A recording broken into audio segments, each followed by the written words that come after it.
이거 누나 간값이야? 거실 한가운데에서 강호가 통장을 탁 내던졌어요. 얇은 통장 하나가 바닥을 미끄러져 가다가 식탁 다리에 부딪혀 멈췄습니다. 뭐라고? 정순이가 제일 먼저 물었어요. 목소리가 심하게 갈라졌습니다. 다시 말해봐, 강호야. 은호가 겨우 입을 열었어요. 얼굴은 피가 쫙 빠진 것처럼 하얘져 있었습니다. 강호는 깊게 숨을 들이마셨다가 눈을 질끈 감고 다시 뜨더니 말했어요. 이 5억, 누나 설득해서 병원 끌고 가라고 준 돈이야. 맞죠, 고성희 회장님. 고성희의 손이 허공에서 그대로 멈췄습니다. 들고 있던 가방끈이 눈에 띄게 한번 흔들렸어요. 말이 아주 심하네, 너. 성희가 애써 침착한 척 웃었어요. 그건 내 미래를 위한 투자금이야. 은호 간값이라니, 그게 무슨 소리니. 강호는 비웃듯 코끝을 실룩였어요. 투자요? 그럼 왜 그 자리에서 그랬어요? 은호 설득 못하면 너도 후회하게 될 거야. 그 말 기억 안 나요? 거실 공기가 순식간에 꽉 막힌 것처럼 변했습니다. 정순이는 의자 팔걸이를 꾹 쥐고 벌떡 일어섰어요. 5억을 줬다고? 우리 애한테. 순이의 시선이 곧장 성희에게 꽂혔습니다. 은호 간 뺏어 가려고 이제는 동생까지 꼬드긴 거야? 어머니, 진정하시고요. 성희가 손을 뻗었지만 순이는 그 손을 탁 쳐냈어요. 진정은 당신이 해. 사람 간을 돈으로 계산해. 정순이의 목소리는 떨리면서도 날카로웠습니다. 이건 간 이식이 아니라 살인 공모야. 사람 하나 죽이고 애 인생 망치는 짓이라고. 은호의 다리가 눈에 띄게 휘청였어요. 강호야, 설마 진짜야? 5억, 내 계좌에 들어왔어? 강호는 고개를 피했어요. 시선이 바닥으로 떨어졌습니다. 응, 들어왔어. 지금도 있어. 한 푼도 못 썼어. 쓸 수가 없더라. 그럼 왜 이제야 말해? 은호의 목소리가 튀어올랐어요. 왜 나한테 말 안 했어? 왜 혼자? 나도 처음엔 진짜 누나 살릴 수 있다면, 우진형 살릴 수 있다면. 강호의 말끝이 심하게 흔들렸습니다. 동생이면 이 정도는 해야 되는 거 아닌가 그렇게 생각했어. 근데 그의 눈이 천천히 성희 쪽으로 돌아갔어요. 근데 회장님 눈 보니까 알겠더라. 그땐 누나도 나도 그냥 도구였던 거야.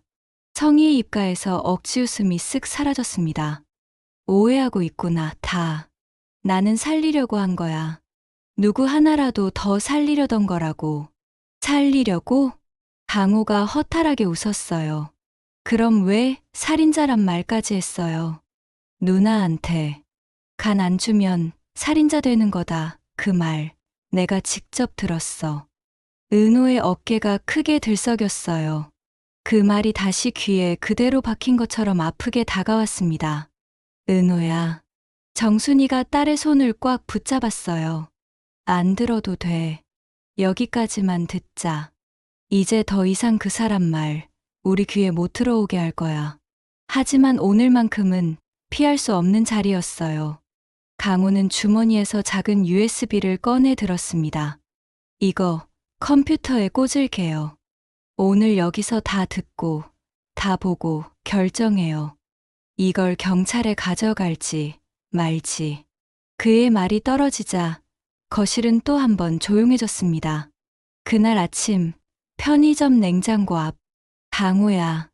문이 열리면서 진한 향수 냄새가 먼저 들어왔어요. 강호가 고개를 들고 앞치마를 한번 고쳐매었습니다. 회장님이 여기까지 왜 오셨어요? 잠깐 얘기 좀 하자. 성희는 매장을 한번 훑어보더니 카운터 쪽을 향해 웃었어요. 사장님께는 내가 내 어머니 친구라고 했어. 잠깐만 빌릴게요, 했지. 작은 탕비실로 둘이 들어갔습니다. 커피 머신이 구석에 놓여 있고 접이식 의자 2개가 딱 붙어 있었어요. 간단하게 말할게. 성희가 두 손을 가지런히 모으며 입을 열었습니다. 우진이 상태, 너도 대충은 알고 있지? 네. 강호가 고개를 끄덕였어요. 위중하다고 들었어요. 위중한 정도가 아니야. 청이의 목소리가 한 톤 낮아졌습니다. 시간이 없어. 간 이식을 해야 해. 기증자는 너희 은호가 제일 적합하고. 강호의 손이 무릎 위에서 움찔했어요. 은호는 이미 거절했잖아요. 그래서 널 찾은 거야. 청이가 돌려 말하지 않았어요. 동생이면 은호 설득할 수 있잖아. 내 말이면 은호는 한 번 더 고민해보지 않겠니? 그건 은호 선택이에요. 강호의 목소리가 작아졌습니다. 저는 강요하고 싶지 않아요. 강요? 청이가 눈썹을 살짝 치켜 올렸어요.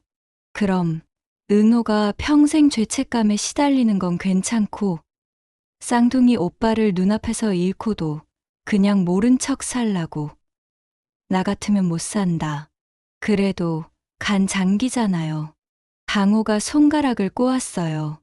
잘못되면 은호는. 그래서 병원이 있는 거야. 청이가 말을 잘랐습니다. 의사가 책임지고 수술할 거고 절차도 다 맞춰줄 거야. 너희는 결정만 하면 돼. 대신 이건 내 힘든 상황에도 도움이 될 거고. 청이가 가방을 열어 봉투 하나를 꺼냈어요. 탁자 위에 놓인 봉투는 보기에도 꽤 두꺼워 보였습니다. 이게 뭐예요? 내 이름으로 된 통장이야. 청이가 눈을 똑바로 마주 보며 말했어요. 5억. 앞으로 내가 뭘 하든 다시 시작할 수 있는 돈. 등록금으로 쓰든 창업을 하든 전세 보증금으로 쓰든 내 마음이야. 5억? 강호의 입에서 저절로 감탄이 새어나왔습니다. 왜 저한테 이런 돈을. 대가라고 생각하지 마. 청이가 고개를 저었어요. 너희 집 형편, 나도 어느 정도는 알고 있어. 너 알바 몇 개나 뛰는지도 들었고, 이건 보상이고 위로야. 대신 하나만 해줘. 은호를 다시 설득해줘. 그녀의 눈빛이 조금 더 날카롭게 바뀌었어요. 간 이식 안 하면 우진이는 진짜 죽을 수 있어. 그때 은호는 어떤 얼굴로 살까? 내가 살릴 수 있었는데 그냥 놔뒀다는 생각 평생 안 떠오를 것 같니? 그 말이 강호의 심장을 깊게 찔렀습니다. 평생 본 적도 없는 쌍둥이 형. 그런데 살릴 수 있다는 말이 붙는 순간 머리가 크게 흔들려 버렸어요. 생각해 볼게요. 강호는 겨우 이 한마디를 짜냈습니다. 생각 오래 할 시간 없어. 청이가 자리에서 일어나며 마지막 말을 덧붙였어요. 강호야, 내가 설득 못해서 내 은호가 결국 간 안 주면 그땐 은호도 살인자 되는 거야. 그 한마디가 탕비실 문이 닫힌 뒤에도 계속 귓가에 맴돌았어요. 며칠 뒤 PC방 구석 자리. 모니터에는 게임 화면 대신 인터넷 뱅킹 창이 떠 있었습니다. 계좌 내역 화면의 숫자 한 줄이 강호의 시야를 꽉 채웠어요. 입금 5억 원, 송금인은 고성이. 선명한 숫자가 화면 한가운데 박혀 있었습니다. 5억. 강호가 입 안으로 삼키듯 중얼거렸습니다. 손가락이 마우스 위에서 덜덜 떨렸어요. 출금 버튼은 아예 건드리지도 못했습니다. 야, 강호. 왜 이렇게 창만 띄워놓고 있냐? 안 해? 옆자리 친구가 힐끗 쳐다보며 물었어요. 잠깐만. 볼 게 좀 있어서. 강호는 서둘러 창을 내려버렸습니다. 하지만 머릿속에는 숫자만 계속 떠다녔어요. 이 돈이면 엄마 빚 갚고 생활비도 좀 숨통 트이게 할 수 있다는 생각이 스쳤습니다. 나도 이제 알바 몇 개씩 안 뛰어도 되고 등록금이든 전세 보증금이든 웬만한 건 다 해결할 수 있을 것 같았어요. 그런 생각이 잠깐 달콤하게 스쳐갔다가 곧바로 엎어졌습니다. 은호 배를 갈라서 얻은 돈일지도 모른다는 생각이 들었어요.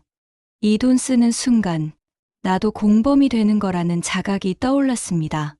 결국 그는 마우스에서 손을 떼고 자리에서 벌떡 일어났어요. PC방 문을 나서는 순간 얼굴로 찬 공기가 확 들이쳤습니다. 그제야 숨이 조금 트이는 느낌이었어요. 그 무렵 병실 창가. 우진은 멍하니 창밖을 바라보고 있었어요. 겨울 해가 지기 직전이라 하늘은 애매한 색으로 물들고 있었습니다. 형. 문틈 사이로 조심스러운 목소리가 들어왔어요. 강우였습니다. 왔냐? 우진이 고개를 돌렸습니다. 은호는? 바빠서 오늘은 못 온다고 했어.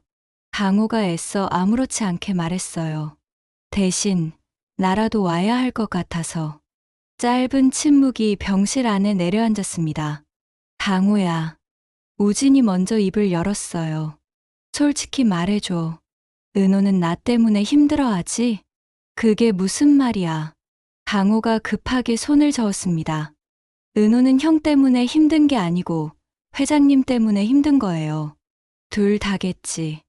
우진이 씁쓸하게 웃었어요. 나 때문에 간 이식 얘기 나온 것도 사실이고, 나 때문에 엄마가 저러는 것도 사실이고, 나 때문에 내 삶까지 꼬여버린 것 같아서 미안하다. 형이 왜 미안해? 강호가 침대 곁으로 다가가 서 있었어요. 형이 뭘 잘못했는데? 잘못한 건 어른들이죠. 우리 편인 척하면서 결국 자기 계산만 한 어른들. 우진의 눈이 조금 흔들렸습니다. 그래도 가끔 그런 생각은 든다. 그가 어렵게 말을 이었어요. 내가 그냥 없었으면 어땠을까? 그랬으면 너희 삶은 더 평범했을 텐데. 또 그런 소리 하면 진짜 화낼 거야. 강호가 단호하게 잘랐어요. 형이 없어져도 엄마 죄가 없어져. 회장님이 한 짓이 사라져. 아니잖아. 잘못한 사람은 따로 있고 심판받아야 할 사람도 따로 있어. 우진이 심판이라는 단어를 한 번 되뇌었습니다. 심판. 그래, 심판. 강호가 고개를 끄덕였어요. 형이 아니라 사람을 돈으로 움직인 사람들. 그 사람들부터 심판받아야 해요. 우진은 대답 대신 창밖을 한 번 더 바라봤습니다. 입술 안쪽을 세게 깨물고 있는 게 눈에 보였어요. 그날 오후 카페 구석 자리. 그래서 이걸 다 내가 가지고 있는 거야? 영라가 노트북 화면을 바라보다가 눈을 크게 떴어요.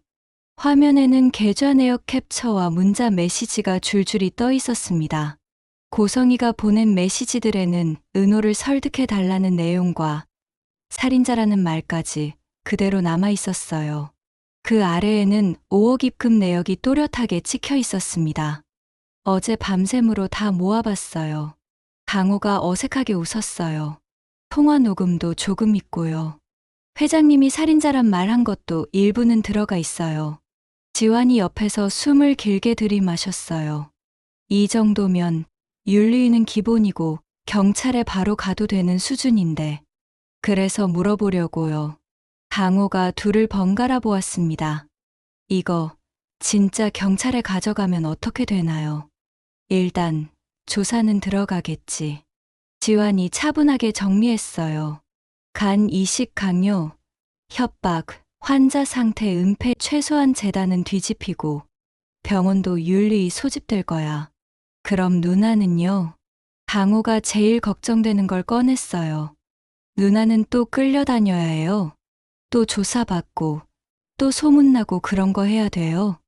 영라가 잠깐 말이 없더니 입술을 다문 채 고민하다가 조용히 말했어요. 그래서 우리가 결정해야 해. 이걸 언제, 어디에, 어떻게 쓸지. 바로 경찰에 낼지 아니면 먼저 회장님을 코너로 몰고 최후 통첩을 보낼지. 최후 통첩. 그래. 영라가 눈빛을 곱게 세웠어요. 지금까지는 우리가 끌려다녔잖아. 재단이 하자는 대로, 병원이 정한 대로. 근데 이제부터는 반대로 가는 거야. 우리가 심판하는 쪽에 서는 거지. 어떡해요? 강호의 눈빛이 조금 단단해졌어요. 오늘 밤 가족들 다 모아. 영라가 단호하게 말했습니다. 그 자리에서 이거 다 까. 5억 통장도, 문자도, 녹음도. 그리고 회장님한테 말해. 여기서 손 떼라. 다시 우리 건드리면 그땐 진짜 경찰로 간다. 지환도 고개를 끄덕였어요. 그래야 은호도 너도 더 이상은 끌려다니지 않아. 선택권을 우리 쪽으로 가져오는 거야. 강호는 잠깐 고개를 떨구고 있다가 결국 크게 한번 끄덕였습니다. 알겠어요. 오늘 밤 끝을 보죠. 누나 대신 내가 먼저 시작해 볼게요. 그리고 다시 지금 거실 USB가 노트북 옆 포트에 딸깍하고 꽂혔어요. 강호의 손이 터치패드 위에서 한번 떨리더니 멈췄습니다. 진짜 틀 거야? 은호가 조심스럽게 물었어요. 응. 강호가 고개를 끄덕였어요. 오늘 안 틀면 평생 못 틀 것 같아서. 녹음 파일이 재생되기 시작했습니다. 전화기 너머에서 들리던 성희의 목소리가 거실 스피커로 흘러나왔어요. 은호를 설득해 달라던 말, 설득하지 못하면 모두가 후회하게 될 거라는 협박, 간 이식을 하지 않으면 살인자라는 말까지 그대로 담겨 있었습니다. 녹음 속 목소리는 생각보다 훨씬 또렷했어요. 정순이는 입술을 세게 깨물며 화면을 응시했습니다. 손등에 핏줄이 도드라질 만큼 힘이 들어가 있었어요. 들었죠? 강호가 성희를 향해 물었어요. 이게 투자고 위로금이에요? 이게 사람 살리자는 말 같아요? 성희의 눈빛이 점점 차갑게 바뀌었습니다. 녹음까지 했니? 예의가 없구나, 정말. 예의요? 정순이가 자리에서 벌떡 일어나며 쏘아붙였어요. 예의는 사람이 사람한테 지켜야 되는 거야. 우리 애들한테 한 짓이 벌써 예의가 아닌데 무슨 예의를 따져. 은호가 손을 꼭 쥔 채 앞으로 나섰어요. 다시는 우리 가족 앞에 나타나지 마세요, 회장님. 은호야, 그건 너무. 또 건드리면 그땐 진짜 고소할 거예요. 은호가 말을 끊었습니다. 간 이식이든 5억이든 뭐든 더 이상 제 이름, 우리 가족 이름 끌어다 쓰지 마세요. 이거 마지막 경고예요. 정순이도 한 발 더 나왔어요. 이제부터는 우리도 가만 안 있을 거야. 증거? 많아. 간 이식 서류도 있고, 녹음도 있고, 5억 통장도 있어. 또 우리 애들 삶 건드리면 그땐 나도 경찰 간다. 성희는 잠깐 숨을 고르듯 입을 다물고 서 있다가 천천히 가짜 웃음 비슷한 표정을 얼굴에 올렸어요. 감정이 많이 상했구나. 다 오해야. 나는 정말 살리려고 했을 뿐이야. 은호 씨도, 강호도, 우진이도 내 가족이잖아. 그때 테이블 위에서 휴대폰이 진동했어요. 전화 화면에는 우진의 이름이 떠 있었습니다. 받아. 정순이가 짧게 말했어요. 스피커폰이 켜졌고 병실의 공기가 거실로 흘러 들어오는 것 같았습니다. 엄마. 우진의 목소리가 떨렸어요. 지금 거기야? 그래.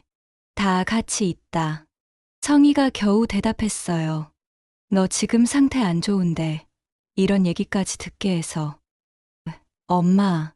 우진이 그 말을 잘랐어요. 이제 그만하자. 제발. 잠깐 아무 소리도 나지 않았습니다. 엄마가 나 살리려고 여기까지 오는 거 안 믿는 거 아니야. 알아. 우진이 한 단어씩 눌러 말했어요. 근데 이건 아니야. 은호한테 살인자라고 한 것도, 돈으로 동생 흔든 것도 그건 살리려는 게 아니라 다 같이 무너지는 거야. 우진은 숨을 한 번 고른 뒤 계속 말했어요. 이제 나 살리려고 은호 인생 망가뜨리지 마. 다시는 은호한테 간 얘기 꺼내지 마. 엄마. 전화기 너머에서 미세한 숨소리만 들렸습니다. 성희의 눈에서 처음으로 눈물이 뚝 떨어졌어요. 우진아, 엄마는 나 때문에 여기까지 왔다고 말하지 마. 우진이 단호하게 잘랐어요. 잘못한 건 엄마야. 사람을 돈으로 움직이려고 한 거. 그건 언젠가 심판받아야 돼. 뚝, 통화가 끊겼어요. 짧은 전파 끊기는 소리가 거실에 또렷하게 울렸습니다. 성희는 휴대폰을 쥔 손을 천천히 내려놓았어요.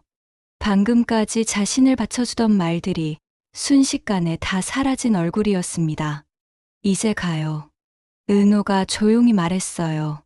오늘은 여기까지. 정순이가 문을 가리켰어요. 당장 나가. 그리고 다시는 우리 애들 인생에 끼어들 생각 말고. 청이는 한동안 아무 말도 못하고 있다가 가방 끈을 움켜쥐고 문 쪽으로 걸어갔습니다.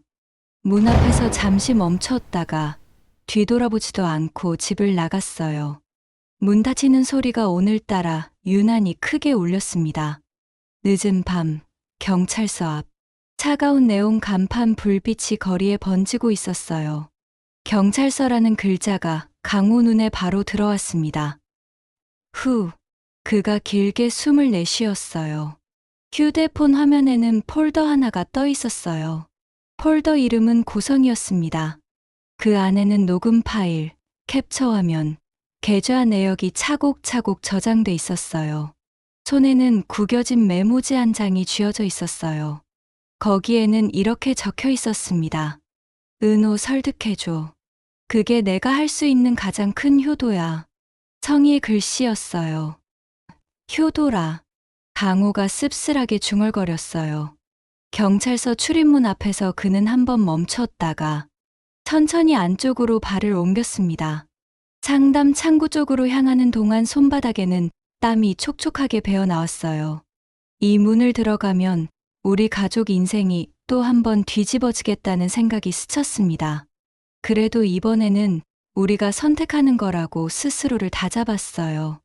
강호가 문 손잡이를 잡으려는 순간 휴대폰이 진동했습니다. 화면에는 저장되지 않은 번호가 떠 있었어요. 잠깐 망설이다가 그는 전화를 받았습니다. 여보세요. 강호야. 전화기 너머로 들려온 목소리는 고성이었습니다. 평소보다 훨씬 낮고 가라앉은 톤이었어요. 우리가 한 일, 절대 밖으로 나가면 안 돼. 너도 알잖아. 어디까지 번질지. 지금 어디야? 강호는 천천히 눈을 감았다가 떴어요. 유리문 너머로 경찰서 안쪽 불빛이 흐릿하게 보였습니다. 지금요? 그가 조용히 대답했어요. 회장님 고소하러 가는 길이에요. 그 말을 끝으로 강호는 통화를 끊었습니다. 그리고 문을 열고 안으로 들어갔어요. 문이 닫히는 소리가 밤 공기를 가르며 울렸습니다. 오늘 이야기는 여기서 한번 숨을 고르지만 진짜 심판은 이제 시작일지도 모릅니다. 재미있게 보셨나요? 다음에 더 재미있고 유익한 이야기로 다시 찾아오겠습니다. 시청해 주셔서 감사합니다.